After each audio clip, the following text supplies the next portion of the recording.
Bonjour à tous. Merci beaucoup d'être venus à cette conférence L'Europe du cinéma, une exception culturelle.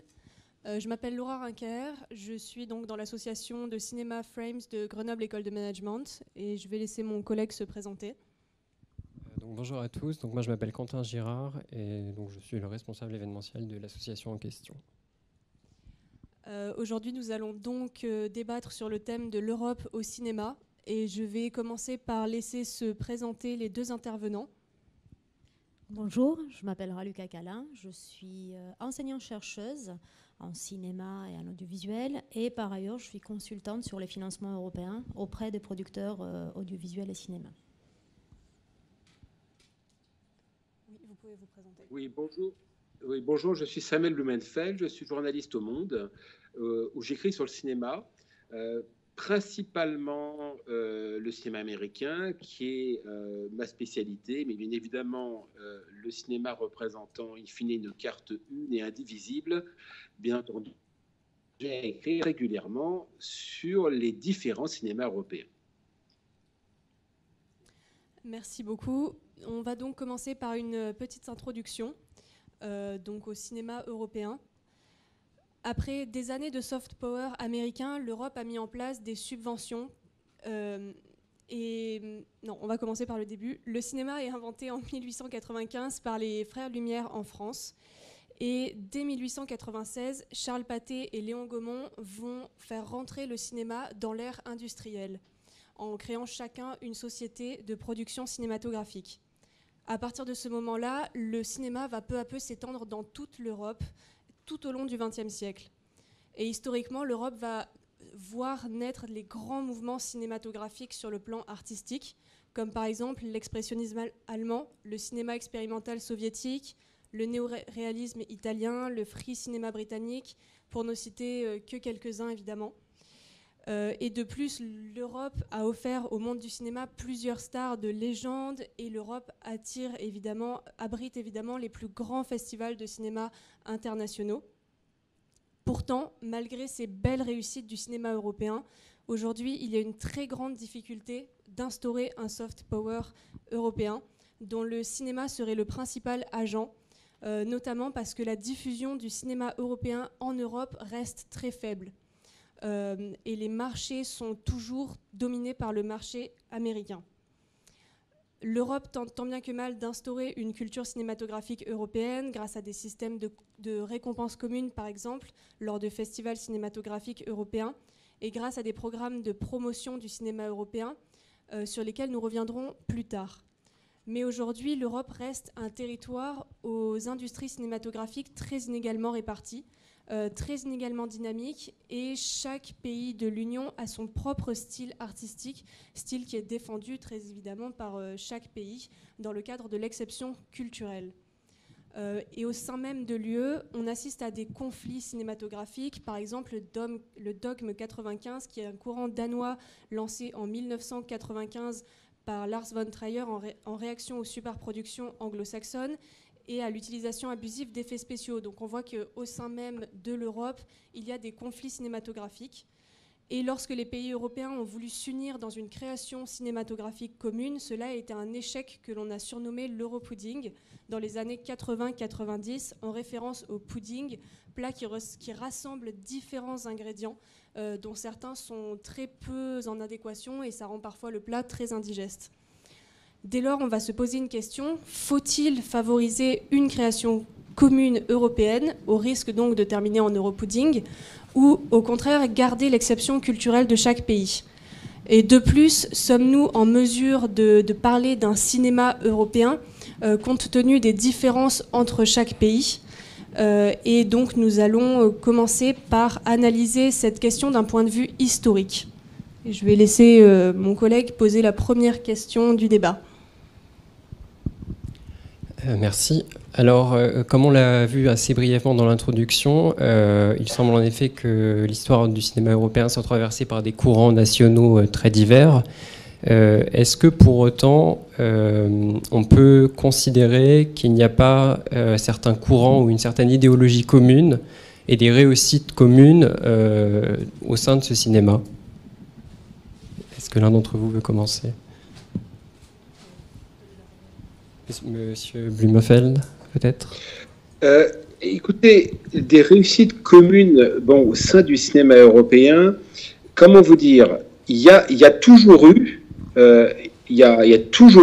enfin toujours, on va dire depuis la guerre, mais ça existait également avant-guerre, mais enfin on va dire que c'est clairement répandu après la guerre. Il y a toujours eu des coproductions européennes, c'est-à-dire qu'en l'occurrence avec 2 ou 3 pays se mettant en commun pour financer une production. Il y avait un axe, par exemple, après-guerre, qui était fréquemment emprunté, qui était l'axe Paris-Rome, où régulièrement on avait des productions italiennes avec des acteurs français. C'est comme ça qu'on a pu voir Alain Delon et Jean-Paul Belmondo très régulièrement dans des productions italiennes. Pour donner un titre, deux titres évidents, vous avez Rocco et ses frères et Le Guépard de Visconti, qui sont avec deux acteurs qui sont avec 2 acteurs de langue française. Je parle du Guépard, Claudia Cardinal et Alain Delon. Et dans Rocco et ses frères, vous avez toujours Claudia Cardinal et Alain Delon, et Annie Girardot. À cela, vous ajoutez des acteurs italiens, parfois un acteur américain, comme dans Le Guépard, avec Burt Lancaster. Mais donc, si vous voulez, ce charter-là, Paris-Rome, a été régulièrement emprunté. Néanmoins, ce qu'il faut bien garder en tête, c'est que le financement d'un film est une chose, et donc le financement d'un film peut se révéler extraordinairement complexe. Donc, que vous ayez des sources de financement qui viennent de 2, 3, 4, même 5 ou 6 pays, c'est pas un problème et c'est très faisable. En revanche, la production d'un film, donc on va dire l'équipe de tournage d'un film, se doit toujours d'être extrêmement simple et homogène. Et donc, une équipe de film, que ce soit en Europe ou sur n'importe quel continent, elle doit être l'émanation des désirs du metteur en scène. Donc, elle doit être homogène, c'est-à-dire que souvent parler la même langue, ou du moins être habitué à travailler ensemble. Si on conçoit la production d'un film, quand on conçoit son financement, c'est-à-dire de manière diverse, en mettant des gens venus d'un peu partout, en se disant que c'est juste bien qu'ils se pensent un peu partout, là on va droit dans le mur. Et cela donnera régulièrement de mauvais films.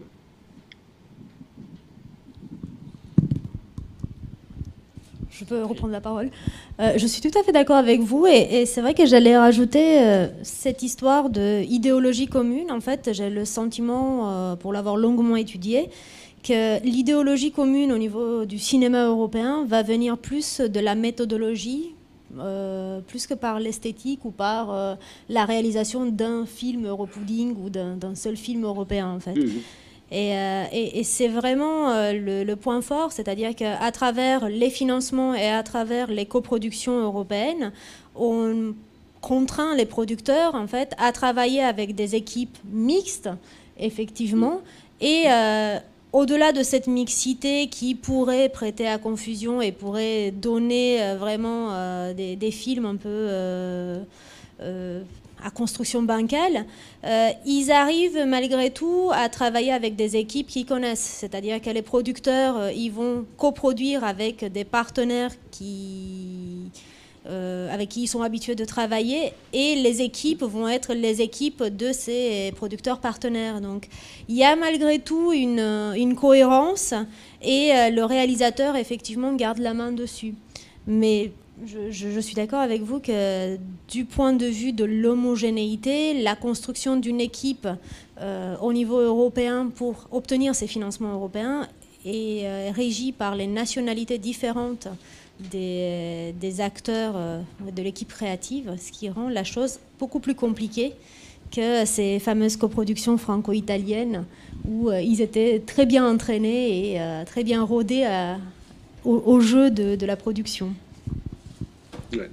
Moi, je donnerai comme ça un exemple à contrario qui permet peut-être de comprendre pas mal de choses. Quand on prend le cas de Miloš Forman, donc, qui est un metteur en scène tchèque, contraint de quitter son pays en 68, suite à l'arrivée des chars soviétiques à Prague. Forman s'exile peu après aux États-Unis et va devenir un metteur en scène américain. Metteur en scène américain avec, gardant sa culture tchèque et au-delà de ça, sa culture européenne. Mais c'est juste un détail que je voudrais signaler. Quand Forman s'était installé aux États-Unis, il avait insisté pour garder son chef opérateur, donc son directeur de la photo, qui s'appelait Miroslav Ondřiček. Il avait beaucoup, au début, il avait dû réaliser ses premiers films aux États-Unis sans cet opérateur parce que les syndicats américains s'y opposaient. Puis finalement, il était arrivé à obtenir, à passer outre la bureaucratie américaine, parce qu'il y a une bureaucratie américaine comme il y a une bureaucratie européenne, qui peut être tout aussi fastidieuse, et il était arrivé à imposer son chef opérateur.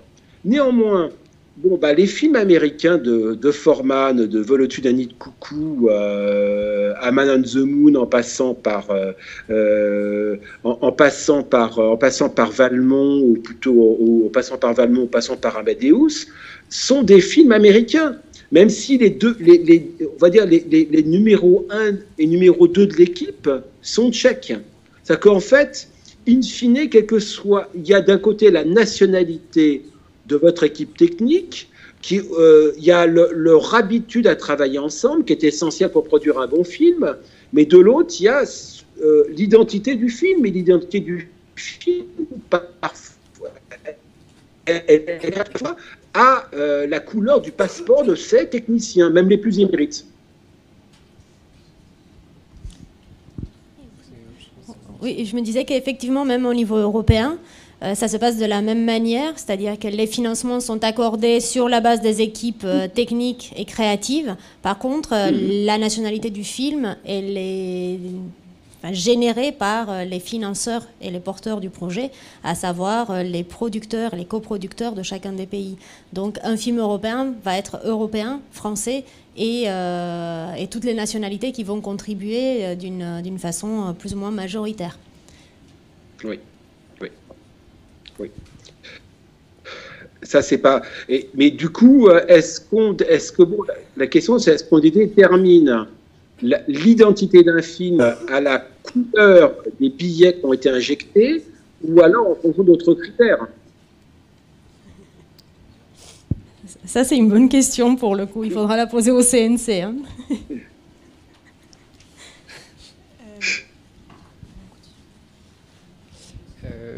Est-ce que, malgré tout, on sait que, par exemple, dans le cas du cinéma américain, il existe un certain nombre de codes esthétiques, codes de valeur, enfin un certain nombre d'éléments qui sont relativement récurrents. Est-ce qu'il existe une certaine spécificité dans le cinéma européen que l'on pourrait comparer à ces codes propres au cinéma américain? Ou est-ce qu'à contrario, ce sont des cinémas trop différents pour qu'on puisse véritablement y voir une identité commune? Vous voulez que je réponde d'abord? Oui, allez-y. Ouais. Écoutez, moi je pense que vous avez déjà la réponse à votre question. Si vous voulez, et c'est à mon sens, hein, parce que je ne suis pas spécialiste de cette question, au sens, c'est pas comme je n'y réfléchis pas en permanence, et ce depuis des années. Mais il me semble que le problème, c'est que l'Europe est une mosaïque. C'est une mosaïque de langues. Ce qui ne veut pas dire qu'il n'y ait pas d'Europe, mais c'est d'abord une mosaïque de langues. Alors que les États-Unis sont liés par un idiome commun. Donc déjà, ça simplifie les choses. Mais au-delà de la question de la langue, il me semble que le cinéma américain est habité depuis ses débuts par une idée de l'Amérique. Idée de l'Amérique qu'il faut exporter. Qu'il faut également vendre. Moi, je dirais, exporter cette idée-là et la vendre, il ne faut pas uniquement voir les méchants Américains qui déversent leurs produits sur nos écrans. Très souvent, ces films sont mauvais, mais régulièrement, cette cinématographie a produit de très grands chefs-d'œuvre. Mais sur notre question précisément, c'est que les États-Unis ont toujours, le cinéma américain a toujours été habité par une idée de l'Amérique. En revanche, je ne vois pas, ou alors, mais vraiment, sauf dans des cas extrêmement précis, une idée de l'Europe qui pourrait être en jeu dans différents films tournés en Europe. Vous avez une idée de la France, une idée de la Grande-Bretagne, une idée d'Italie, une idée de l'Allemagne, une idée de l'Union soviétique, parce qu'en fait, bon, le cinéma russe est principalement grand du temps du communisme, mais vous n'avez pas d'idée de l'Europe, et c'est ce qui fait toute la différence, du moins à mon avis. Hein. Je voudrais rebondir sur sur votre idée de cinéma européen qui va promouvoir une idée non, cinéma américain qui promeut une idée de l'Amérique. Et je me disais que pour avoir longuement étudié le sujet de qu'est-ce que le cinéma européen, je suis arrivée à la conclusion que le cinéma européen est la meilleure représentation de la devise européenne unie dans la diversité. C'est-à-dire que le seul élément commun qui va porter l'Europe à travers le cinéma va être cette diversité culturelle qui va transparaître à l'écran. C'est-à-dire que, bon, personnellement, moi j'ai fait ma thèse sur les financements européens donnés au cinéma et comment ces financements en fait, vont contribuer à la constitution d'un cinéma européen. Et qu'est-ce que ce cinéma européen, puisqu'il n'y a pas une définition unique du cinéma européen. Donc je me suis longuement interrogée et j'ai essayé d'apporter une réponse. Je suis tout à fait d'accord, hein. D'ailleurs au passage, je suis entièrement d'accord. Et du coup, la réponse, moi je me suis dirigée vers les producteurs audiovisuels et cinéma pour leur demander, en tant que producteurs de ce type de cinématographie, qu'est-ce que pour eux le cinéma européen et comment ils l'identifient. Effectivement, en comparaison avec le cinéma américain qui a fait office de référence pendant des années. Et ce qu'il en ressort, c'est que c'est un cinéma d'art et d'essai et indépendant, et c'est une représentation fidèle de la diversité culturelle et linguistique. Mais c'est vrai que si on revient en fait à l'origine de ces financements qui vont générer le cinéma européen, à savoir l'actuel programme Europe Créative, ce programme a été créé dans les années 84-85 et avait pour but justement de promouvoir une image de l'Europe à travers l'audiovisuel et surtout faire communiquer les pays entre eux. C'est-à-dire qu'au-delà des pays frontaliers, les pays ne se connaissaient pas entre eux, ils n'avaient aucune référence culturelle ou linguistique du voisin. Et on arrivait petit à petit à l'Europe des 12, donc il fallait quand même faire connaître un certain nombre d'autres pays qui n'étaient pas nécessairement familiers. Donc ces financements ont été utilisés surtout dans ce but-là, de permettre à des producteurs de travailler ensemble et se connaître, se rencontrer et construire sur des bases esthétiques, philosophiques ou culturelles communes, qui sont celles du cinéma et de la réalisation artistique en fait, construire des films qui peuvent circuler sur des marchés plus grands. Donc il y avait une démarche, exactement comme vous dites pour le cinéma américain, il y avait une démarche économique. On essayait de vendre un petit peu plus sur des territoires un peu plus larges. Et on essayait aussi de prêcher en faveur de l'Europe, au sens où ils se sont dit qu'avec ces financements, avec ces films, l'Europe va pouvoir un petit peu redorer son blason, se faire connaître. Puisqu'il faut rappeler aussi qu'en 85, Internet ne fonctionnait pas aussi bien qu'aujourd'hui. On n'avait pas tant l'image de l'Europe à laquelle on peut accéder aujourd'hui.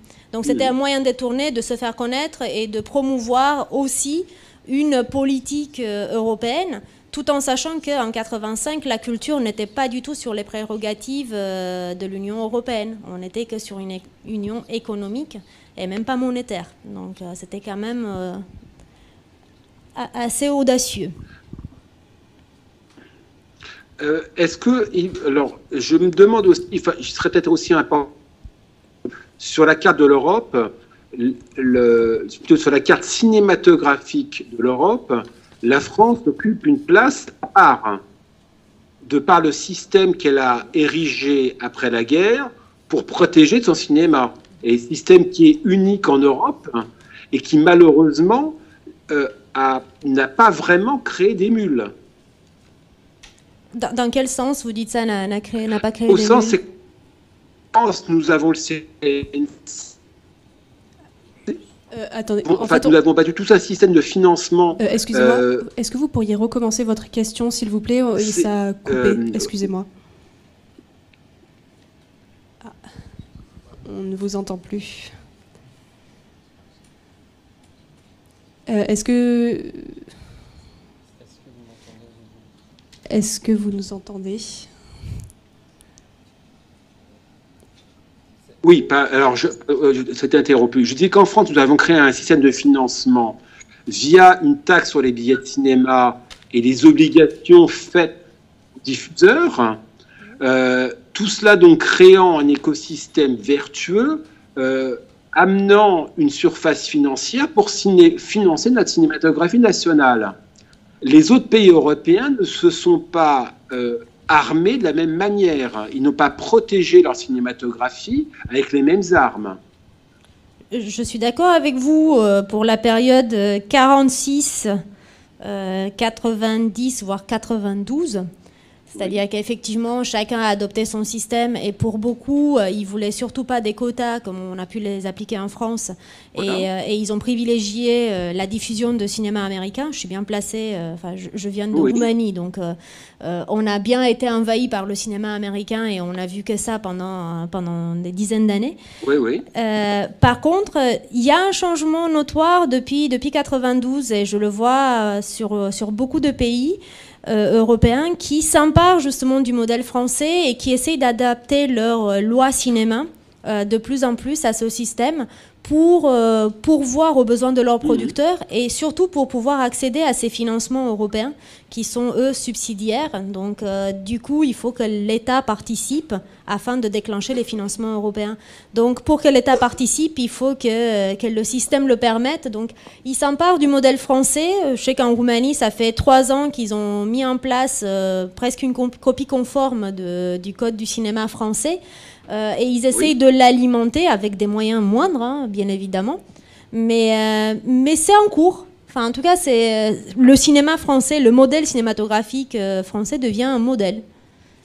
Au passage, la Roumanie est l'un des quelques pays à avoir émergé ces 10-15 dernières années sur la carte du cinéma mondial. Oui. Avec une nouvelle génération de cinéastes roumains, dont Cristo Mungiu, a eu la Palme d'Or à Cannes il y a une petite dizaine d'années. Oui, et il y a 1 an, on a eu l'Ours d'Or à Berlin, avec Adina Pintillier. Mais tous ces films, en fait, ce ne sont pas des films roumains, ou en tout cas pas uniquement des films roumains, ce sont des coproductions européennes.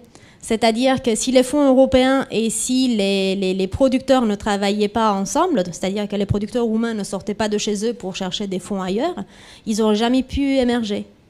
Au sens où le CNC roumain, moi j'ai fait des entretiens avec le CNC en 2009, ils me disaient qu'ils n'avaient que de l'argent pour organiser quelques réceptions dans l'année pour mettre en contact les producteurs avec des investisseurs potentiels, mais ils avaient 0 euro, ou lei, qui est la monnaie nationale, pour investir dans le cinéma, ce qui veut dire que l'État ne participait pas du tout au financement de son cinéma.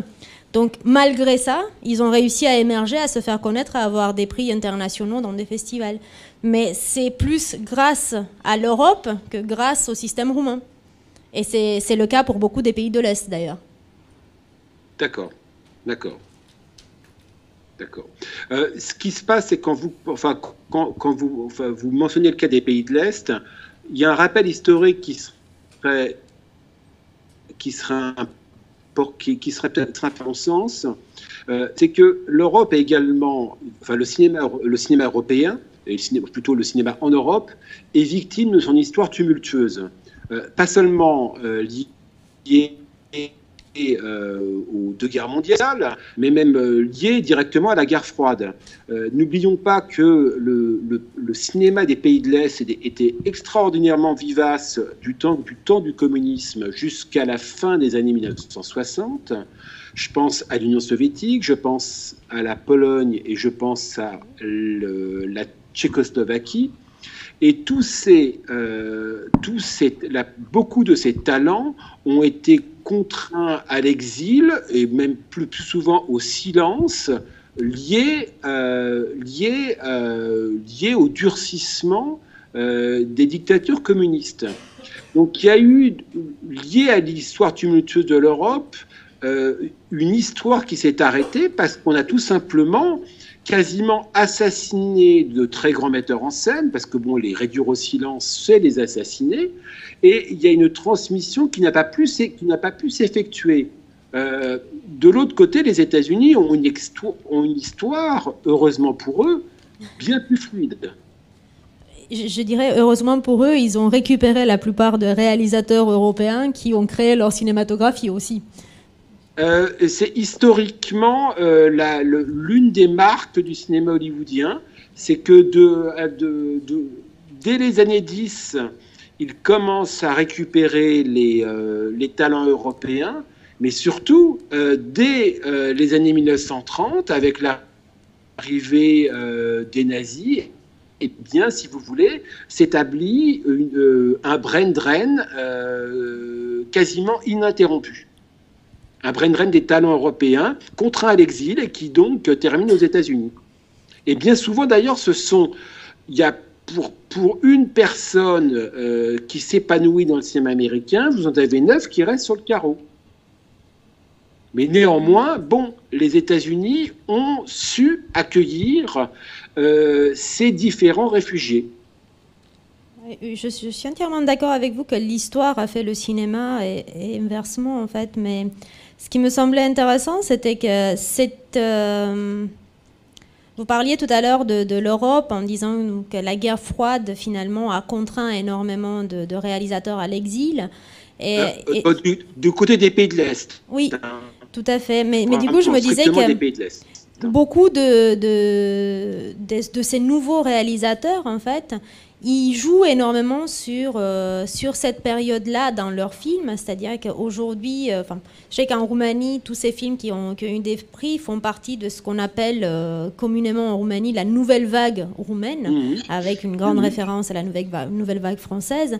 Mais ils ne sont pas vraiment des sujets de l'histoire qui étaient complètement censurés et interdits du temps du communisme pour en parler ouvertement d'une manière créative et surtout pour en parler, tout simplement, parce que ce sont des sujets tabous qui n'ont pas eu de place dans la société civile et qui ont été la plupart du temps enterrés avec la chute du communisme. C'était le passé, il ne fallait pas en parler. Et j'ai le sentiment que finalement le cinéma européen, si on peut l'appeler comme ça, ou en tout cas les cinémas nationaux, permettent aussi une redite de l'histoire et une forme de création de creuset commun, historique avant tout, et ce creuset permet une identification des différents spectateurs. Je pense notamment à ce film de Mungiu qui a eu la Palme d'Or, qui est quand même très, très lourd, très dur. Oui. Et je me disais, même si on n'a pas vécu dans le communisme, en voyant ce film, beaucoup de femmes peuvent avoir de l'empathie, de la compassion ou comprendre en tout cas la difficulté des femmes roumaines et la difficulté de ce que le système a imposé à ces femmes pendant plus de 45 ans.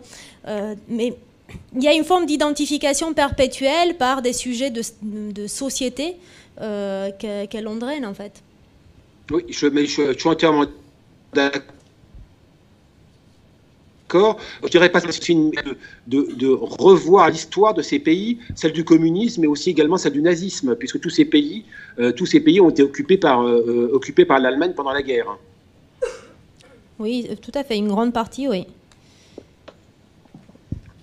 Toute l'Europe de l'Est, y compris une partie de l'Union soviétique, donc de la Russie aujourd'hui. Sauf la Roumanie. Sauf la Roumanie. Alors la Roumanie, c'est une autre histoire, et d'ailleurs, cette histoire-là quand même donne lieu à plusieurs films. C'est que la Roumanie, on va dire, n'a pas eu besoin de la participation des nazis pour se conduire en Asie et en exterminateur, avec plusieurs de ces minorités et opposants, en particulier juifs. J'allais justement le dire, qu'on n'a pas de fierté là-dessus, mais on a joué le rôle nous-mêmes, donc on n'avait pas besoin d'eux. Mais je pense qu'on l'a fait même avant leur passage. Oui. Bon. Ce qui n'est pas très noble. Non, mais en l'occurrence, ce qu'il est, c'est que le cinéma roumain, aujourd'hui, s'empare de cette histoire douloureuse et qui est un véritable tabou. Oui, d'ailleurs, il y a un film qui est sorti de Radu Jude, qui est sorti il y a, je pense, une semaine ou deux, qui retrace cette histoire. Absolument. Ça, c'est... Alors, une question qui se pose, me semble-t-il, c'est comment va-t-on faire pour diffuser les différents cinémas européens à l'ère des plateformes numériques, dont la plupart sont américaines?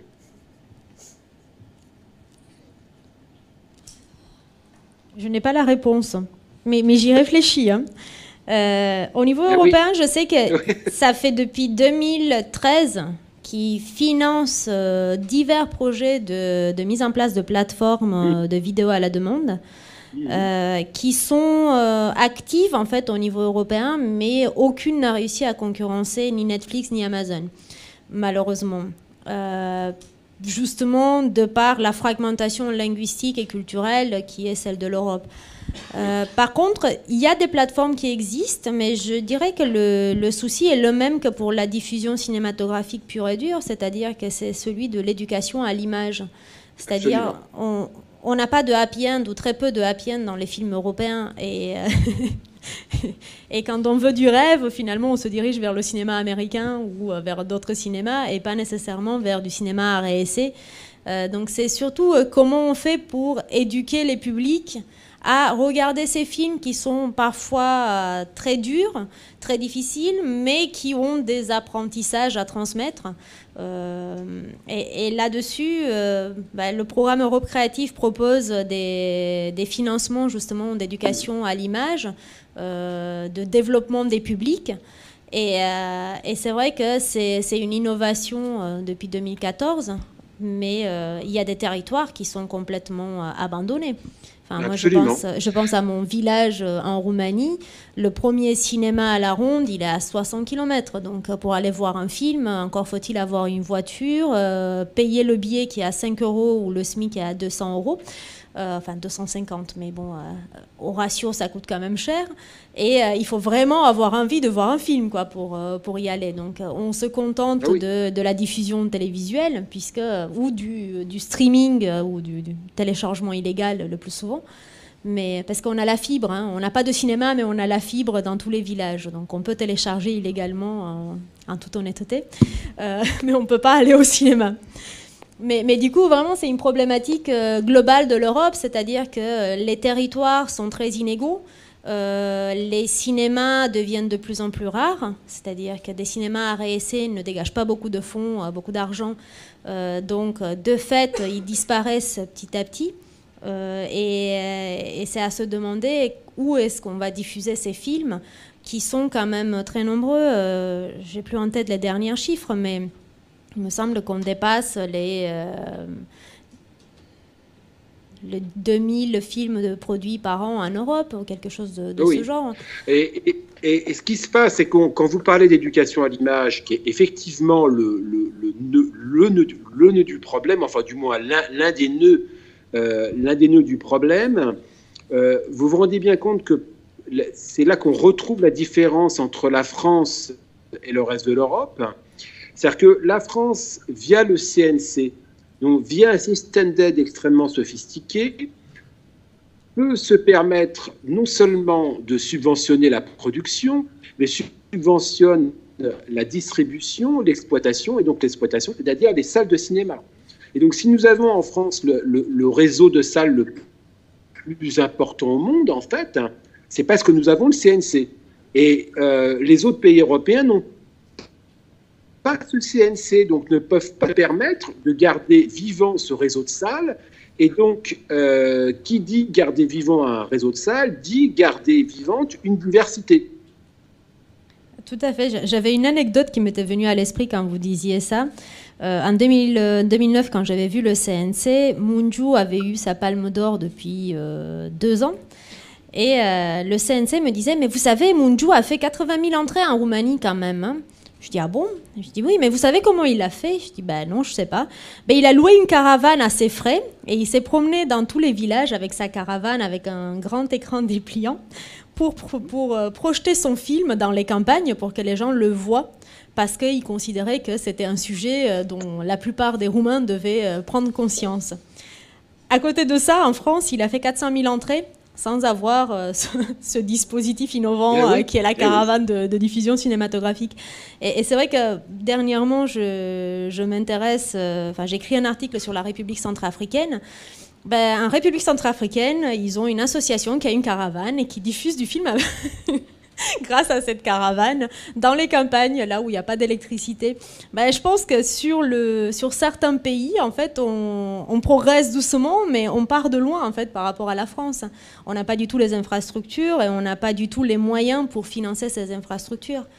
Je sais qu'en Roumanie, du temps du communisme, on avait, ne serait-ce qu'à Bucarest, plus de 200 cinémas, des petites salles indépendantes avec 1 ou 2 écrans qui fonctionnaient très bien, qui étaient sous censure, hein, mais qui fonctionnaient et qui dégageaient de l'argent.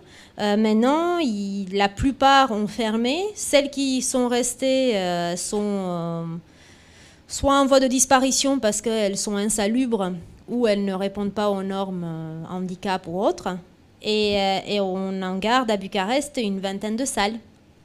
Et surtout le territoire, 200 salles, là où en France, on est à x5, x7, oui. si ce n'est pas plus.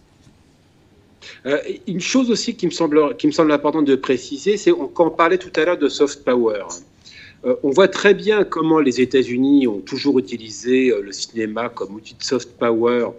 Quand je dis soft, c'est même parfois hard, parce qu'il y a quand même une manière... on va dire que la promotion... On ne vous entend plus. On pense que ça va revenir, mais si vous pouviez... Du cinéma américain dans certains pays, via la CNC, utilise véritablement comme outil de soft power de manière très vertueuse en aidant la production et l'émergence d'autres cinématographies. Parce que l'argent du CNC sert également en partie à financer des productions étrangères, européennes, mais pas seulement. Oui, je suis d'accord avec vous. En fait, vous parliez de soft power et je trouvais que les États-Unis ont eu un modèle économique qui est discutable mais qui fonctionne.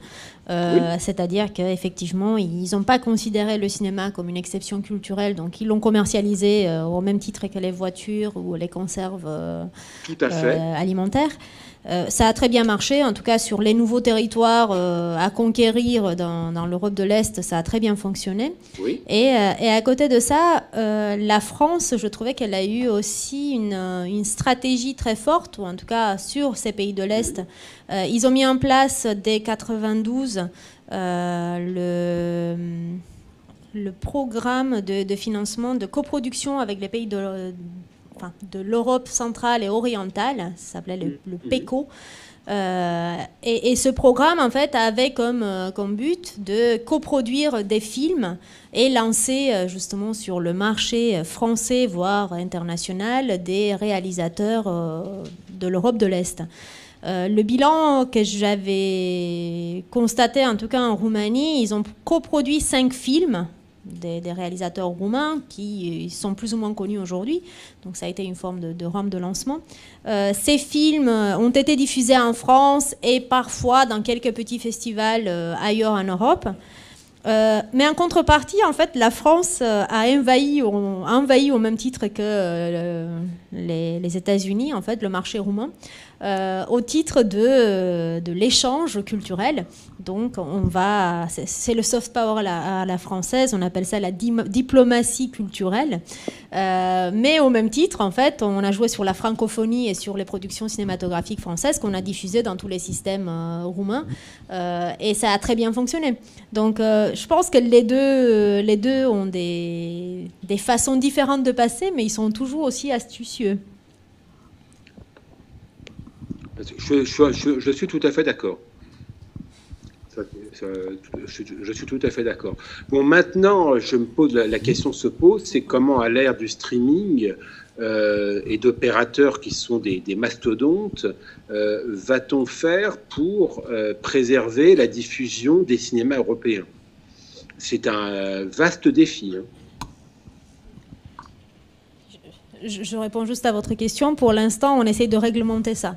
C'est-à-dire que l'Europe et tous les CNC commencent à essayer de financer la production des web-séries, la production de formats courts qui sont diffusés en streaming.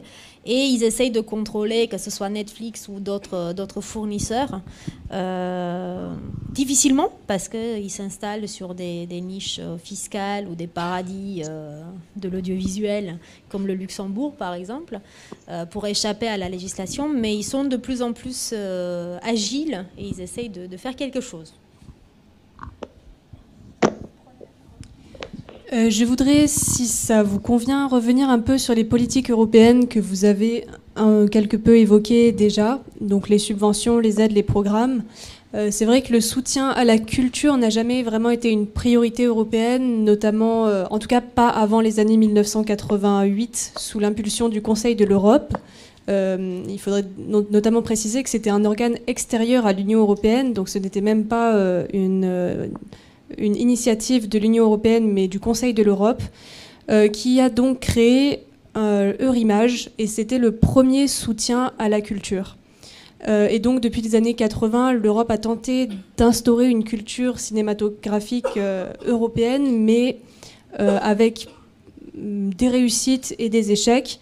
Peut-être qu'on pourrait donc revenir sur toutes les politiques, tous les systèmes et toutes les politiques, les programmes de promotion qui ont été mis en place justement par ces institutions européennes pour essayer de promouvoir le cinéma européen.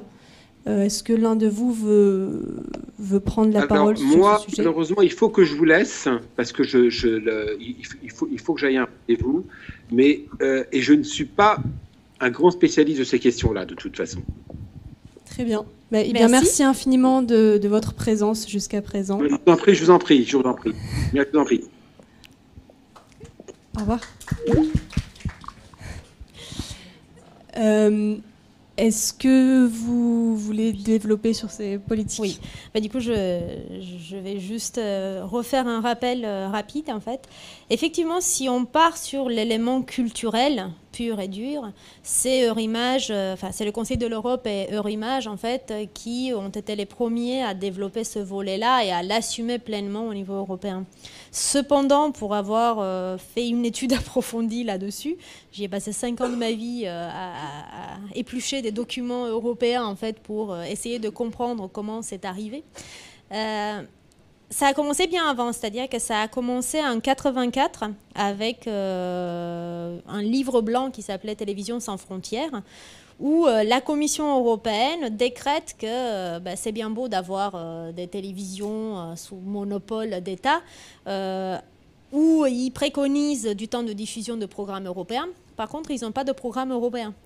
Et ils n'ont pas le moyen d'en produire puisqu'ils n'ont pas d'argent. On est juste après la crise pétrolière et la plupart des États, ils ne sont pas en faillite, mais en tout cas, le cinéma et l'audiovisuel n'est pas leur priorité.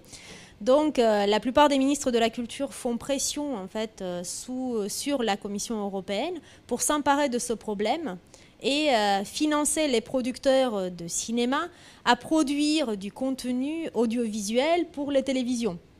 Donc ça commence comme ça, et c'est dans un but purement économique, financier, encore une fois, c'est du soft power, parce qu'il fallait occuper ce temps d'antenne, autrement il était complètement envahi par les Américains. Donc forcément, il fallait faire quelque chose. Donc cette double contrainte, à la fois économique et de l'image, en fait, a généré la mise en place d'un projet pilote, en fait, qu'à l'époque ils ont appelé Média. Et ce projet pilote, en fait, a donné lieu à la construction d'un programme cadre, c'est-à-dire un programme qui dure 5 ans et qui dure depuis 1991. Et finalement, ce programme, en fait, donne des subventions. Ces subventions sont données à fonds perdus. Et les critères d'attribution de ces subventions sont à la fois méthodologiques et à la fois qualitatif, c'est-à-dire qualitatif au sens de la culture, de ce que la culture européenne pourrait représenter. Moi, je suis partie d'une hypothèse qui était la mienne il y a 7 ans en arrière, c'était que les fonds européens allaient lisser complètement le cinéma et on va se retrouver in fine avec le même cinéma à l'américaine, avec le même cadre de déroulement à l'écran, à force de financer, puisque de toute façon, pour financer, pour donner une subvention, il faut avoir des critères objectifs pour mesurer. Et cette mesure quantitative, en tout cas c'est comme ça que je l'imaginais à l'époque, allait apporter un lissage du contenu de fait, en fait, puisque si on veut rentrer dans une case, à un moment donné, il faut prendre les bons bords. Et à ma grande surprise, en fait, j'ai cherché pendant 5 ans sur environ 400 communiqués de presse européens et les programmes cadres, en fait, de ce programme média.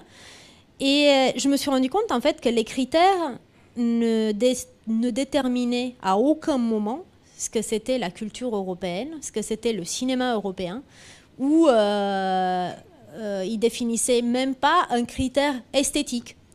Toute l'évaluation était basée sur de la méthodologie de projet, c'est-à-dire comment on va faire pour travailler ensemble à 2 ou 3 nationalités différentes avec des langues différentes, comment on va faire pour construire un projet avec une identité propre, alors que nous, en tant que producteurs, porteurs de projets, on va être très différents les uns des autres et on va porter des messages et des idéologies différentes.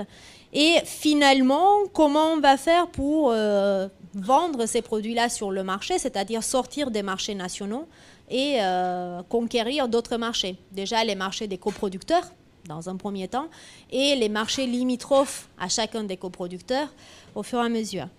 Et à ma grande surprise, finalement, en faisant un parallèle entre les critères de sélection d'Eurimage et les critères de sélection de médias, il s'avère que finalement, Eurimage est plus porté sur le côté financier que médias.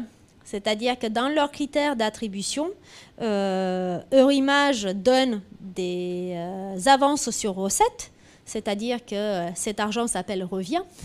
Ce qu'ils donnent aux producteurs doit revenir dans les caisses d'Eurimage parce qu'ils ont un budget constant à 25 millions d'euros.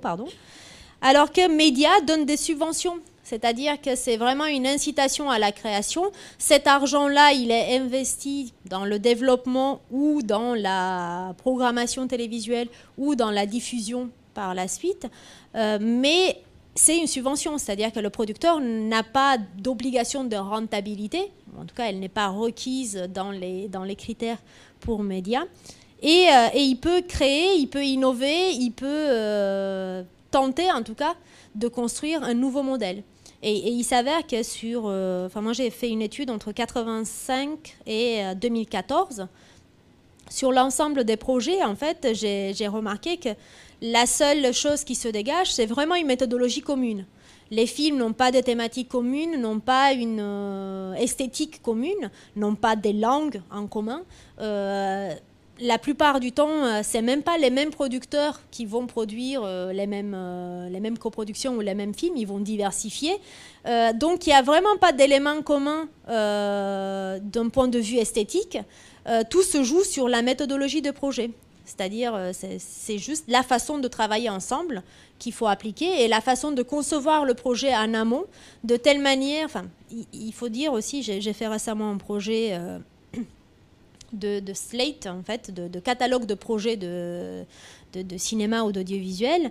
Il demande, on est en phase de développement, c'est-à-dire qu'on a une idée mais on n'a pas de scénario écrit et on doit savoir avec qui on va produire, dans quel lieu on va produire, avec quelle équipe technique, ou en tout cas quelle équipe créative, et in fine, comment on va diffuser le film, c'est-à-dire quelle est notre stratégie marketing, quelle est la stratégie de diffusion. C'est-à-dire qu'on n'a aucun projet, on n'a pas d'acteur, on n'a pas de réalisateur, on n'a pas grand-chose, mais il faut quand même se projeter jusqu'à la diffusion du film en salle. Et pour obtenir le financement, ils vont encore plus loin, ils demandent des lettres d'engagement des distributeurs qui vont diffuser le film en salle sur un projet. Ce qui devient assez dangereux et assez bancal au bout d'un moment. Mais tout ça pour dire que finalement, le critère culturel n'est pas là où on pense. Tout à fait. Donc, vous avez cité deux principaux programmes médias, Eurimage. Vous avez dit qu'il y avait donc du positif, du négatif, surtout du négatif apparemment. Mais bon, on peut quand même constater qu'il y a une véritable tentative d'instaurer un cinéma européen via les subventions et via divers programmes. Mais malheureusement, on peut quand même constater que la production cinématographique européenne reste très inégale selon les pays. Les écarts se creusent entre les gros producteurs comme la France et le Royaume-Uni et les petits pays produisant très peu de films. Donc moi, ma question, ça va être, est-ce que les politiques européennes en faveur du cinéma, est-ce qu'elles peuvent se substituer à des politiques nationales ou au contraire, est-ce qu'il ne vaut mieux pas favoriser l'exception culturelle de chaque pays et laisser tomber toutes ces subventions et tous ces programmes qui essayent de faire un cinéma européen avec le risque de détruire justement l'exception culturelle de chaque pays? Je vais faire ma maîtresse d'école. Je m'excuse d'avance. Je vais revenir dès le départ, en fait. Vous avez dit que je présentais ces financements comme négatifs. Le côté négatif, en fait, il est juste dans l'administratif. C'est-à-dire que la plupart des producteurs européens ont des équipes de 4 à 5 personnes. Et encore, quand ils sont grands, ils sont à 4 ou 5. Pour faire un dossier européen, enfin, le dossier en tant que tel a une 60aine de pages, plus 350 voire 400 pages d'annexes. D'accord ? Pour construire toutes ces informations, il faut quand même une personne à temps plein pendant quelques semaines, voire mois, pour concevoir le texte, pour concevoir les stratégies, pour avoir une vision d'ensemble de l'entreprise. Donc, le côté négatif, c'est que ces producteurs n'ont pas les moyens. L'idée est bonne, c'est juste que les moyens manquent cruellement. D'accord ? Par ailleurs, cette question de la production inégale, elle est de fait, puisqu'on parle des subventions en fait, qui sont subsidiaires. C'est-à-dire que pour que l'Europe puisse participer au pot commun, il faut que l'État participe. Pour accéder au financement européen, il faut avoir 50% de son budget validé, assuré par des financements nationaux ou par des financements privés. Ce qui représente quand même beaucoup pour certains pays. C'est-à-dire que on parle le plus souvent des montants qui peuvent aller de 60 000 à 1 million d'euros. Ce qui veut dire qu'il faut avoir au préalable, au niveau national, minimum 30 000 jusqu'à 500 000 euros. Quand vous êtes un petit pays comme, je sais pas, la Croatie, la Roumanie ou la Bulgarie, et que le budget du CNC équivaut à peu près à 1 million d'euros maximum pour toute l'année, pour tous les secteurs, distribution incluse, c'est quand même très difficile de financer énormément de films. Donc, ils vont financer quelques projets qui sont les plus aboutis, qui, eux, pourront déclencher en cascade d'autres financements. Mais je dirais que l'Europe... Enfin, moi, je trouve que... J'étais très surprise à l'issue de mon étude de la cohérence et de la stratégie à long terme qu'ils ont pu avoir en 85. C'est-à-dire qu'au premier coup d'œil, on a l'impression que c'est un peu une blague, où on va saupoudrer, en fait, et on va donner plein de petits montants, on va faire des trucs pour faire semblant, et que ce cinéma ne va jamais voir le jour. Cependant, ils ont quand même réfléchi dès 1985 à la façon de les faire travailler en construisant une école, en soutenant des projets de formation. Et aujourd'hui, l'ensemble des cinémas en fait, qu'on appelle européens, c'est-à-dire qui déclenchent des financements européens, devient quand même très nombreux et très reconnus internationalement. Je dirais que c'est plus simple de reconnaître le cinéma européen de l'étranger, c'est-à-dire on sort du continent européen, on va aux États-Unis, au Canada ou en Chine. Là, il est vraiment reconnu à un simple coup d'œil, on sait que c'est de l'européen. D'accord ? Alors que nous, en Europe, on va avoir toujours cette tendance un peu chauvine de plébisciter chacun des cinémas nationaux. Ce qui est tout à fait logique puisqu'on s'est construit sur cette base-là et l'Europe n'est pas fédérale, c'est juste une construction économique. Donc on ne peut pas renoncer à nos identités nationales et finalement c'est très bien, on parle de diversité culturelle, ça suffit largement et c'est très bien comme ça. Mais il y a des écarts et ces écarts, en fait, l'Europe pour l'instant ne peut les combler que par ce qu'on appelle la discrimination positive, à savoir si on fait une coproduction avec un pays à faible capacité économique ou avec une langue de circulation moins courante que le français, l'italien ou l'allemand, pour le faire simple, on va avoir des points en plus, donc on va avoir la possibilité de déclencher des financements plus facilement, a priori. Par ailleurs, vous parliez de la question en fait de base, et je reviens à votre question de base et je m'excuse de la digression, cette histoire de politique européenne qui se substitue aux États nationaux, il est impossible que la politique européenne se substitue aux États nationaux. C'est-à-dire que ce sont les États nationaux qui ont créé cette politique européenne et ils ont fait en sorte de se garder cette prérogative, ce droit de veto. Et si l'État ne participe pas au cinéma, c'est-à-dire, admettons, la France demain décide de ne plus financer le cinéma, personne, ni au niveau européen, ni à n'importe quel niveau, ne peut prendre la place de l'organe de financement de la France. D'accord ? Donc l'Europe ne peut pas se substituer aux politiques nationales, et en plus, la politique européenne plébiscite et valorise l'exception culturelle de chacun des pays, et à tel point que dans les négociations des nouveaux traités en fait, avec traités commerciaux en fait, ils ont mis au rang de l'exception culturelle l'ensemble des cinémas d'Europe, et on parle bien des cinémas d'Europe et non pas un cinéma européen. Donc de fait c'est impossible, c'est-à-dire la structure juridique et politique empêche la prise en otage de l'Europe, de chacun des États.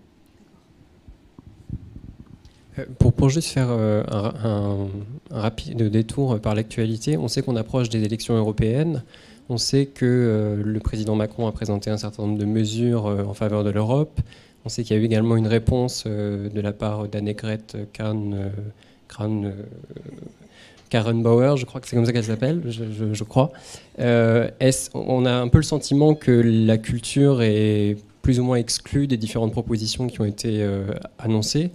Est-ce que vous pensez que ça va, dans les prochaines années, être un sujet important pour l'Europe, ou est-ce que ça devrait être un sujet plus important, ou en tout cas plus mis en valeur qu'il ne l'est aujourd'hui ? Depuis la construction européenne, en fait, la culture semble toujours exclue du projet européen, en fait.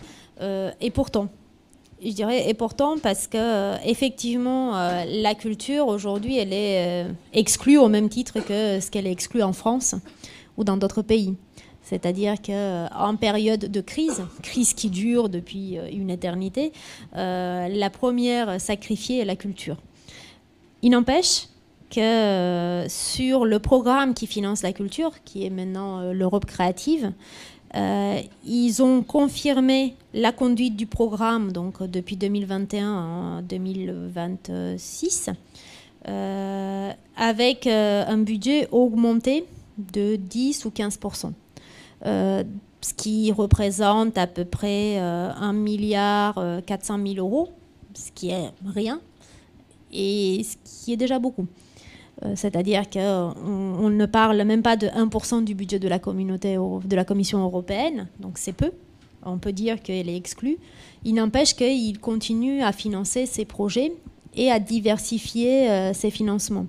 Et sans ces financements, quelque part, la circulation des projets culturels sur le territoire européen serait pas interdite, pas abolie, par contre serait en danger puisque ces coopérations européennes qui sont financées, que ce soit au niveau du cinéma ou au niveau de l'opéra-théâtre ou d'autres projets, permettent finalement la création des réseaux en fait.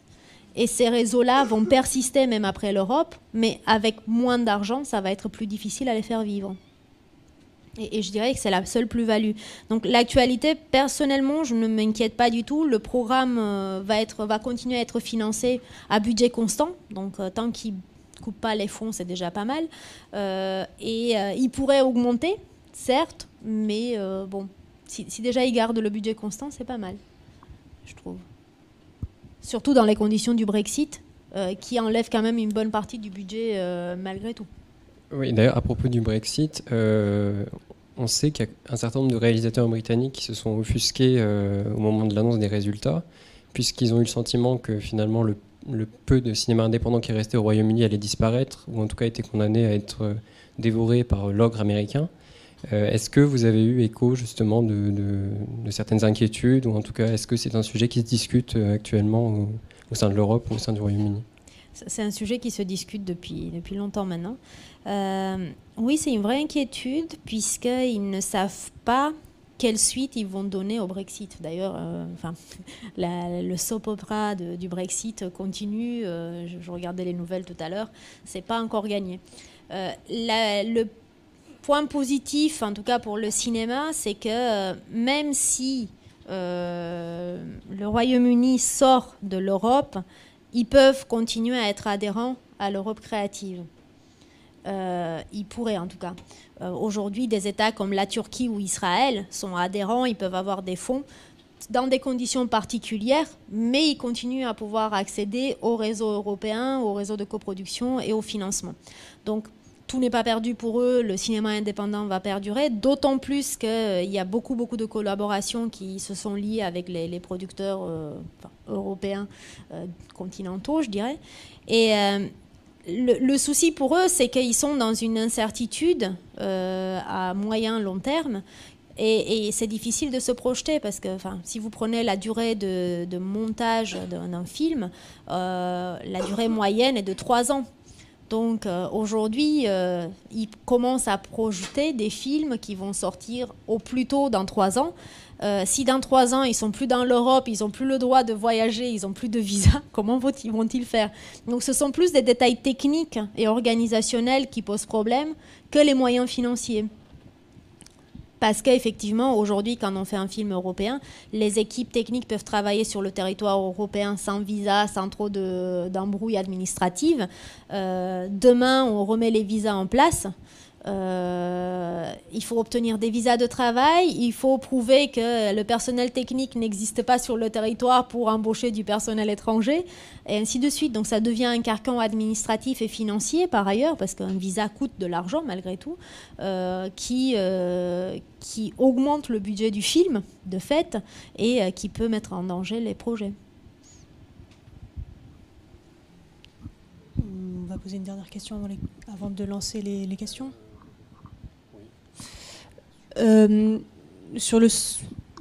Oui, j'aimerais revenir moi sur le soft power du cinéma européen, en rappelant éventuellement des événements qui ont eu lieu en 2013, lorsque on était en pleine négociation donc des accords de libre-échange entre les États-Unis et la France, et il y avait eu un grand tollé. Pas la France, pardon, l'Europe.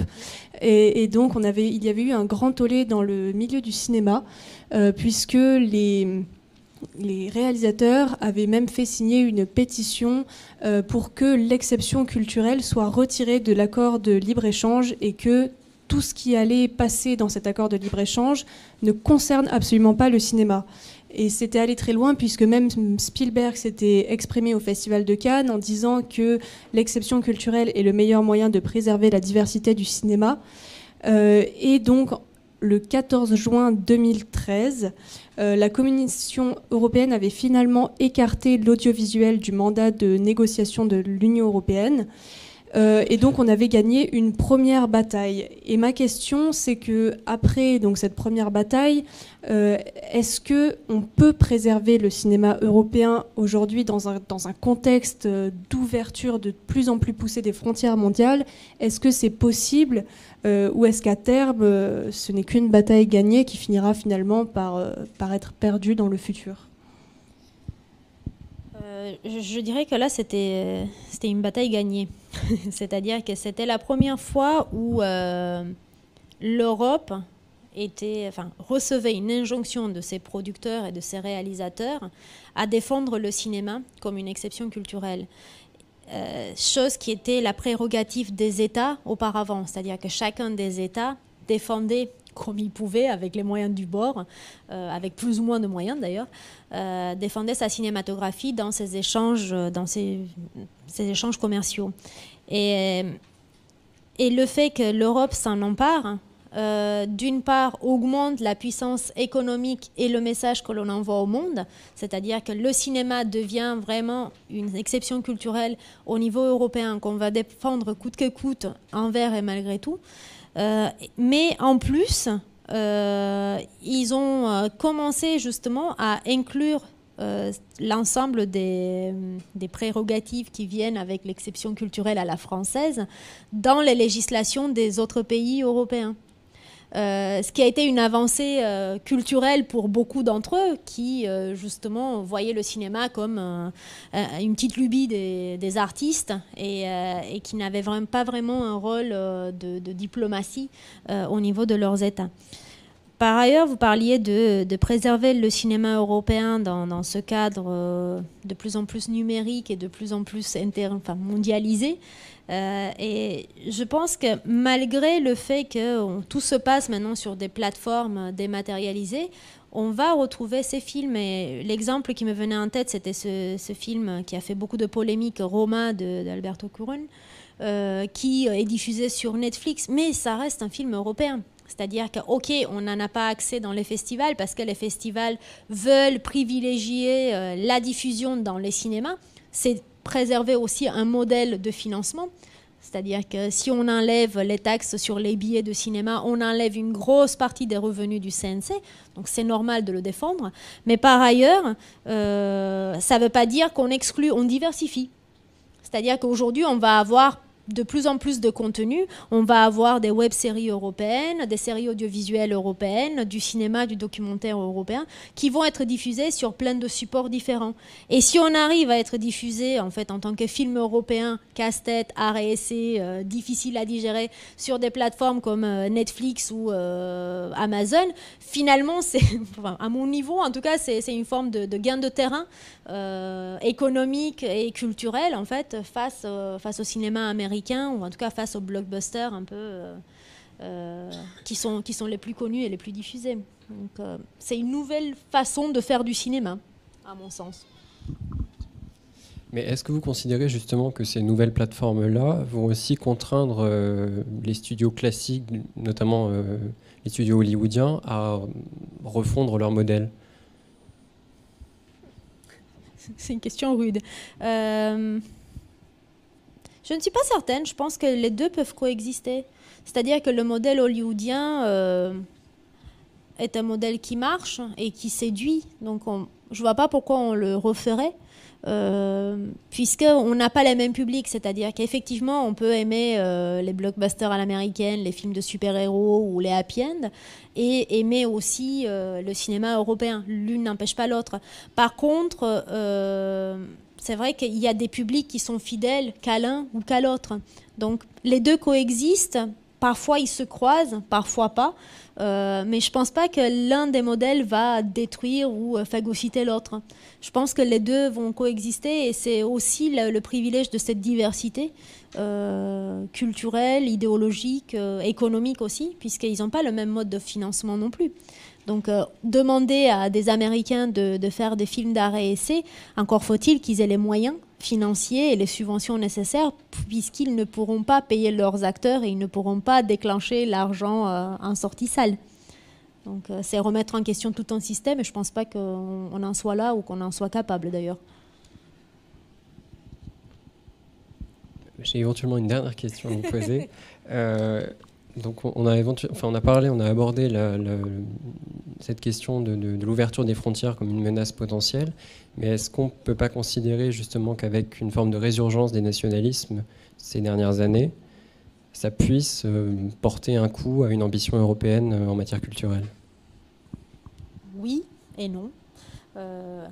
Oui, ça pose vraiment une problématique de qu'est-ce qu'on veut de cette Europe.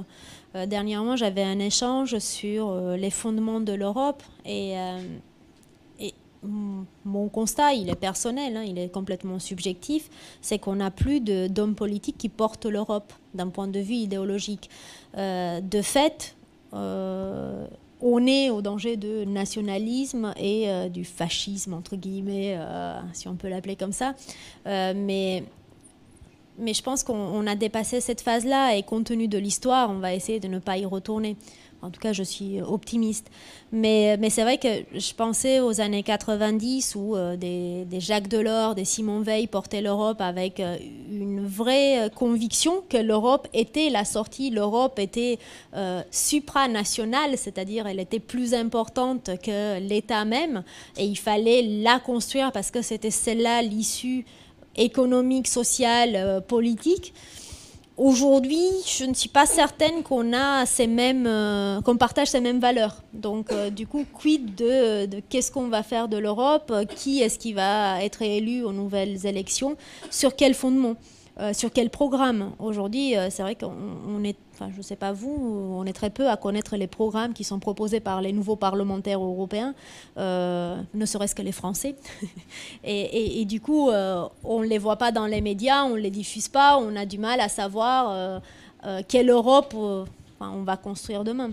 Donc, je n'ai pas de réponse. Enfin, j'aimerais bien avoir une réponse positive. En tout cas, moi, je l'espère encore. Je pense que ça va rester de la même façon. Ils vont essayer de poursuivre les programmes qui sont en cours et de poursuivre leur lutte pour la paix, entre guillemets. Mais je ne suis pas certaine qu'on va retomber dans le nationalisme d'avant-guerre. Enfin, j'espère pas, en tout cas. Je vous propose de passer à une partie de questions-réponses, si vous avez des questions à poser à notre intervenante. Je vais vous faire passer le micro. Merci. L'exception culturelle donc, profite au système cinématographique. J'aimerais bien que les cinéastes qui profitent de ce système soient conscients que ça serait bien que le système profite aussi à d'autres catégories professionnelles. Parce que c'est bien beau d'être pour l'internationalisme, mais pas pour nous, parce que nous on veut garder nos petits privilèges. Voilà. Même nos gros privilèges. J'aimerais bien savoir d'où vous parlez en fait. Je parle, les autres métiers sont quoi en fait? Non, mais il n'y a pas tous les autres métiers globalement, ils sont livrés globalement à la concurrence mondialisée, sauf le cinéma, exception culturelle.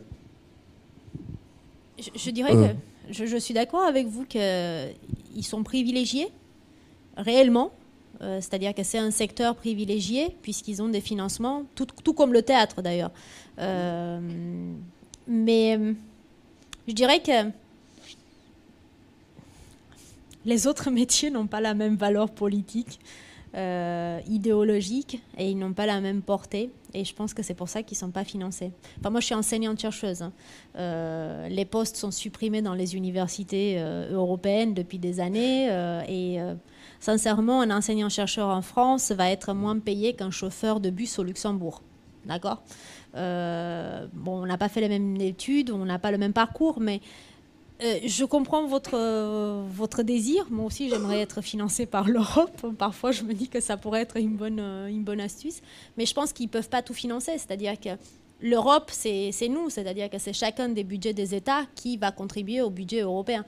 Et c'est parce que ces États ont des choses à retirer du cinéma, puisque ce sont des cartes de visite. Ce sont des paillettes qu'on voit à Cannes, le tapis rouge, les petites robes de soirée et les petits fours, que l'on finance le cinéma. C'est pas pour autre chose, c'est juste une entrée politique sur les économies des autres pays. C'est-à-dire que quand on va à Cannes, on vend un film, mais on vend surtout L'Oréal, Renault, on vend d'autres produits à travers les films. Exactement comme les Américains vendent avec leurs conserves ou leur General Motors, ils nous vendent un paquet de 300-400 films qu'il faut diffuser dans l'année. C'est le même modèle économique. Sauf que les autres métiers n'ont pas la même portée internationale, donc du coup on les intéresse moins.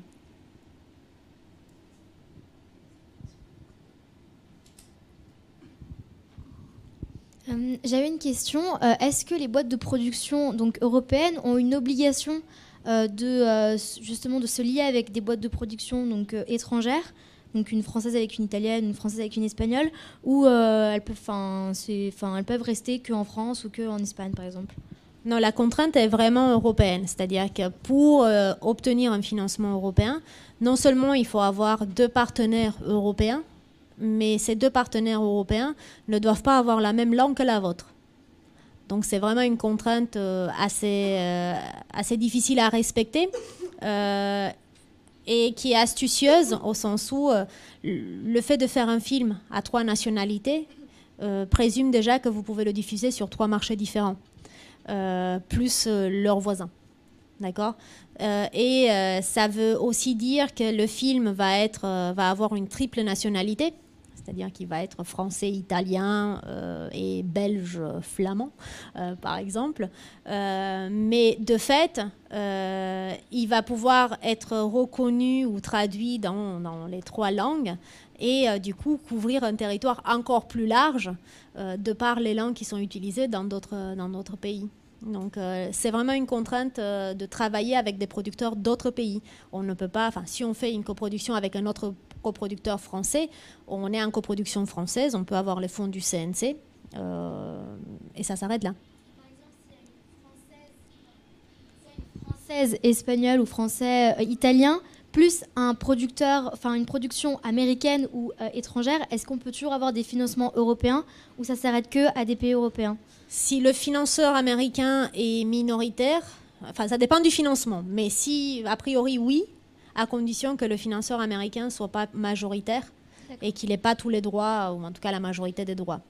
C'est-à-dire que s'il finance à 20 ou 30% et que les 2 producteurs européens restent majoritaires et pourront avoir la nationalité du film dans leur pays, on peut le financer. L'intérêt de l'Europe, c'est surtout de faire sortir le cinéma européen de ses frontières.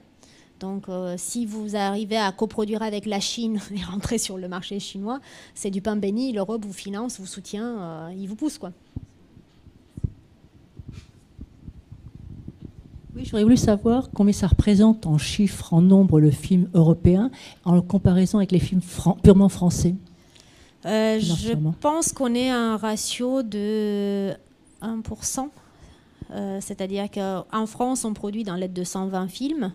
Et je pense que le rapport de l'Observatoire de l'audiovisuel de l'année dernière sortait à 1990 films sur toute l'Europe. Donc la France reste un des plus gros producteurs de films en Europe malgré tout.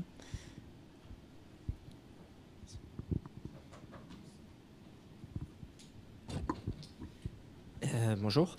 Existe-t-il au niveau européen un équivalent d'Unifrance qui permettrait justement de promouvoir le cinéma au niveau européen et peut-être international? Non. Ils ont développé doucement mais sûrement un observatoire qui permet d'observer, comme le nom l'indique, et d'inventorier en fait l'ensemble des films, leur diffusion, donc produire des bases de données, parfois produire des traitements de ces bases de données, donc des rapports assez intéressants. Par contre, on n'a pas du tout d'organe de promotion de ces cinématographies. C'est-à-dire que chacun des États va promouvoir son propre cinéma. Encore une fois, l'Europe ne se substitue pas aux États et on considère le cinéma européen comme des cinémas nationaux. c'est-à-dire qu'ils sont européens par ailleurs, de par leur coproduction, mais ils sont avant tout des cinémas nationaux. C'est-à-dire que si vous allez sur le site de l'Observatoire européen de l'audiovisuel, ils ont une base d'exploitation des films qui s'appelle la base Lumière. Vous rentrez le nom de votre film, la base remonte jusque dans les années 60 ou 70, je pense. Mais du coup, vous rentrez le nom de votre film, il vous donne le pays, la nationalité du film et la sortie sur chacun des pays européens. Mais on identifie vraiment les cinémas par leur nationalité, encore une fois. On n'a pas mis en place, tout à l'heure, un collègue posait la question d'un autre critère que l'identité, la nationalité du film qui est donnée par l'argent qui est investi. Aujourd'hui, on n'a pas trouvé un autre critère et on attribue la nationalité en fonction des producteurs qui portent le projet et des financeurs de fait. Mais non, il n'y a pas du tout d'organes type Unifrance. Et même dans beaucoup de pays européens, il n'y a pas d'organes similaires à Unifrance. Mais ça va avec la question du soft power à la française, c'est-à-dire que c'est vraiment une forme de politique offensive. On va promouvoir le cinéma sur d'autres territoires, on va se vendre, on va essayer de financer des festivals ou des événements, alors que la plupart des cinémas hors le cinéma français sont dans plus ou moins dans une question de survie, c'est-à-dire qu'ils doivent financer leur projet et le reste est presque superflu. Enfin, déjà, s'ils arrivent dans les festivals, c'est une promotion de leur cinéma, ce qui est déjà un bon début.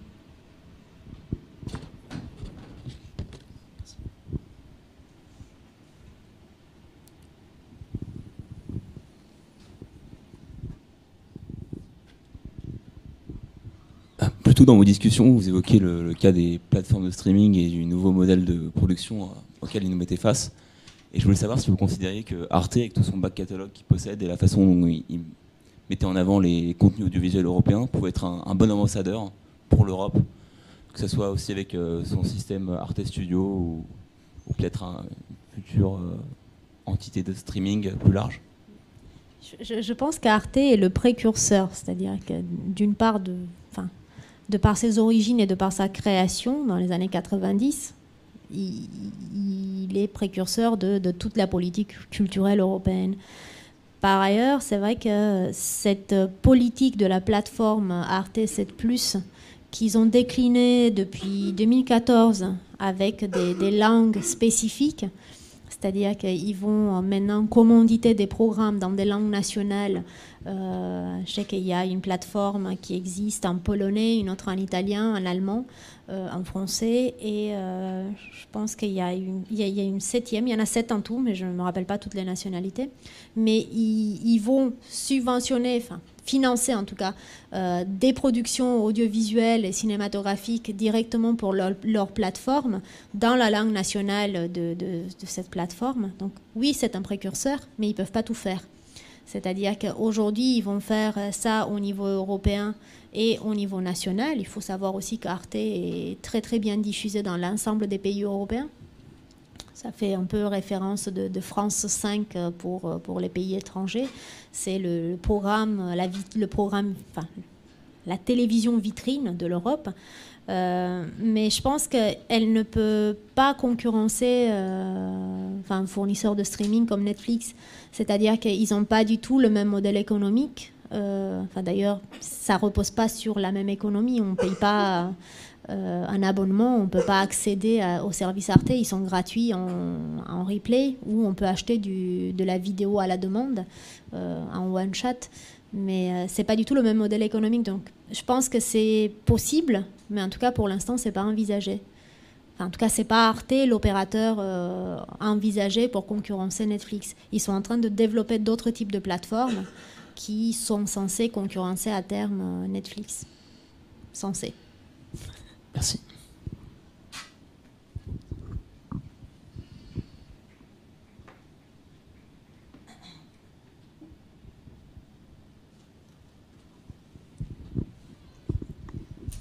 Si on continue justement sur les plateformes, ne pensez-vous pas que c'est aussi un problème juridique au niveau des États-nations que des plateformes audiovisuelles type Netflix n'arrivent pas à émerger en Europe. Puisqu'au final, si on prend Deezer et Spotify, qui sont les plateformes musicales leaders dans le monde, qui sont européennes, mais elles n'avaient pas le même carcan juridique dans les systèmes européens. Si on prend par exemple la chronologie des médias en France, c'est un gros problème pour Netflix, cette chronologie des médias, mais c'est pas qu'un problème pour Netflix, c'est un problème pour toutes les plateformes. Après, si on prend Canal+, TF1 et tous ces possédeurs des droits de diffusion, ils n'ont aucun intérêt en fait qu'il y ait des systèmes qui arrivent à sortir peut-être au niveau européen. Enfin, déjà au niveau français, c'est le cas. On voit entre OCS, Canal Play, ainsi de suite, ou SFR Play, ils se tirent tous dans les pattes et au final, ils n'arrivent pas à se dire peut-être qu'il faudrait qu'on travaille ensemble pour arriver à concurrencer Netflix. Je pense que vous avez raison, c'est un carcan juridique, mais je pense que c'est d'abord un carcan idéologique. C'est-à-dire que pourquoi changer un système qui marche ? On se pose la question à l'heure actuelle, est-ce qu'il va si bien marcher que ça à l'avenir ? Pour le moment, ça marche, mais... Je dirais que je suis d'accord avec vous qu'on ne peut pas prévoir l'avenir et il faut justement faire en sorte d'anticiper un maximum. Mais c'est un système qui est né, enfin en tout cas pour la France, qui est né en 1946, qui a quand même survécu à la privatisation, enfin à la création de télévision, privatisation de télévision, télévision privée, câble, offres payantes, Internet. À chaque fois, on a cru que ça va mourir et finalement, c'est pas mort, ça a coexisté. Donc, je pense qu'en France, on considère encore que ça peut coexister et que ça peut être un autre élément, une autre plateforme qui va prendre la relève. Après, c'est vrai que tout le modèle économique est construit sur cette chronologie des médias, c'est-à-dire qu'on donne du temps d'antenne, entre guillemets, du temps de diffusion à chacun des diffuseurs et chacun fait son beurre pendant le temps attribué. Donc, d'une certaine manière, il va falloir sacrifier quelqu'un. A priori, ce sera la salle d'abord et ensuite les télévisions. Donc, qui veut donner sa place ? C'est-à-dire que dans les négociations, ils sont tous à la table de négociation et personne ne veut lâcher sa place, donc c'est un peu difficile. Et ça ne peut pas non plus venir de l'Europe, puisque l'Europe n'est pas décisionnaire, ça vient des États qui, eux, progressent et qui demandent à l'Europe de progresser. Donc, je pense que c'est vraiment une évolution dans le temps et c'est surtout la contrainte qui va imposer le changement juridique plutôt que l'inverse. D'ailleurs, là, il y a quelques mois, ils ont changé la chronologie de médias, ils ont raccourci le temps de diffusion pour répondre à peu près à côté de la plaque, mais pour répondre quand même à la contrainte qui était celle des diffuseurs. Avec un gain pour Canal+, ils vont moins financer le cinéma. Évidemment, mais Canal+ s'en sort toujours. Ouais, je crois qu'il nous reste moins de 2 minutes, donc je ne sais pas s'il reste une dernière question. Mais oui, vraisemblablement oui. Une toute dernière. C'est pas vraiment une question, c'est que je suis juste amateur d'Arte et comme on en a parlé tout à l'heure, je trouvais qu'il y avait des très bonnes diffusions le soir de films, vraiment les films cultes. Et ça a été beaucoup remplacé par des séries type à l'américaine, alors qui sont du coup sûrement type à l'européenne. Je n'y connais rien spécialement. Je portais juste beaucoup d'intérêt à Arte, notamment pour les infos qui se démarquent des autres. Mais là, j'étais spécialement déçue et j'ai l'impression que ça tourne quand même à des séries addictives, quoi, en se détournant un peu de l'aspect culturel. Sachant qu'il y a toujours un style européen, même dans ces séries, je le reconnais. Je suis d'accord avec vous qu'il y a toujours le style et ce sont la plupart des séries qui sont diffusées ou les documentaires, ce sont des séries ou des documentaires financés par l'Europe. Donc c'est l'espace privilégié de diffusion, de fait. Mais je pense qu'ils ont besoin de ça pour survivre et pour prouver qu'ils sont encore vus. Donc effectivement, ça devient de plus en plus racoleur. mais ça reste malgré tout culturel. Par contre, ce que j'ai remarqué, parce que je suis comme vous, en fait, je partage le même intérêt, j'ai remarqué que sur la plateforme Arte 7+, par contre, on retrouve tous ces films en diffusion, c'est-à-dire qu'on peut aller sur Internet, sur Arte. Non, les films long métrage, on peut les voir aussi dans la catégorie cinéma.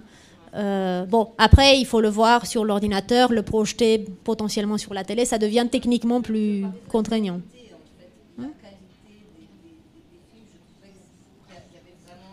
Une perte. Au profit de ces séries addictives. Voilà. Je ne sais pas qu'il y a une autre qualité qu'européenne. Je dirais que comme toute télévision, elle doit justifier aussi ses financements. Et ça se justifie par le nombre de spectateurs. Et ces spectateurs, à un moment donné, c'est exactement comme le cinéma art et essai, à un moment donné, ils étaient vieillissants, donc il faut rajeunir. C'est la grande problématique de l'audiovisuel et du cinéma. C'est triste à dire, mais bon, c'est une réalité. Je pense qu'on va s'arrêter là. Merci à tous d'être venus aujourd'hui et merci beaucoup Raluca Kalin d'être venu intervenir pour cette intervention.